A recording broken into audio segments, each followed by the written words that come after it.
भारत माता के महान सपूत भारत रत्न श्रद्धेय अटल बिहारी वाजपेयी जी की आज पावन जयंती है। इस अवसर पर श्रद्धेय अटल जी की स्मृतियों को नमन करते हुए प्रदेशवासियों की ओर से मैं उनके श्री चरणों में विनम्र श्रद्धांजलि अर्पित करता हूं। हम सब जानते हैं अटल जी भारत की राजनीति के अजात शत्रु थे। भारत को राजनीतिक अस्थिरता से उभारने, देश के अंदर राजनीति में शुचिता और पारदर्शिता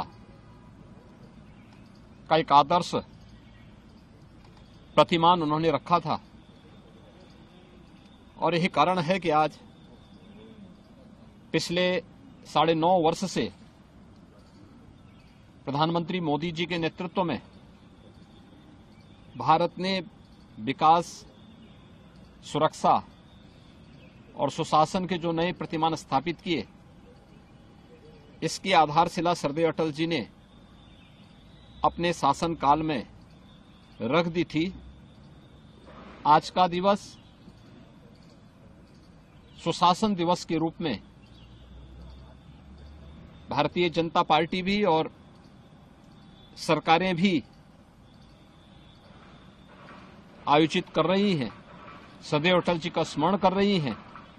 और जिन मूल्यों और जिन आदर्शों के लिए श्रद्धेय अटल जी ने अपना जीवन जिया था, उन मूल्यों और उन आदर्शों के प्रति पूरी प्रतिबद्धता के साथ लग करके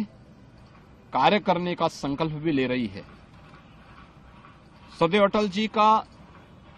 यह वर्ष जन्म शताब्दी वर्ष की शुरुआत भी है। हम सब जानते हैं कि 25 दिसंबर 1924 को मध्य प्रदेश के ग्वालियर में श्रद्धेय अटल जी का जन्म हुआ था, लेकिन ये उन्होंने अपनी कर्म भूमि के रूप में तो उत्तर प्रदेश को चुना ही, साथ साथ शिक्षा भी उन्होंने उत्तर प्रदेश में अर्जित की और उत्तर प्रदेश से उनका लगाव आगरा जनपद के बटेश्वर उनकी पैतृक भूमि के रूप में जानी जाती है।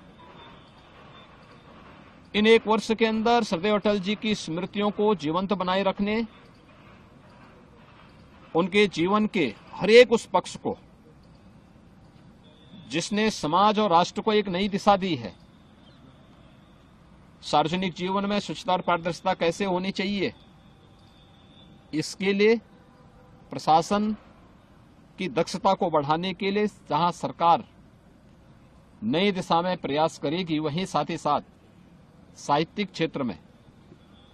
अटल जी की स्मृतियों को जीवंत बनाए रखने के लिए भी सरकार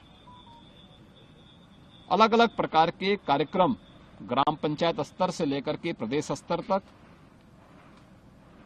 बेसिक शिक्षा परिषद की स्कूल से लेकर के विश्वविद्यालय और अन्य अकादमिक संस्थाओं तक इन कार्यक्रमों को, उनकी साहित्यिक रुचि, पत्रकारिता के क्षेत्र में उनके योगदान को स्मरण करने का एक अवसर, पूर्ण अवसर हम सबके सामने होगा। आज के इस अवसर पर, सुशासन दिवस के अवसर पर श्रद्धेय अटल जी को एक बार फिर से उनकी स्मृतियों के लिए नमन करते हुए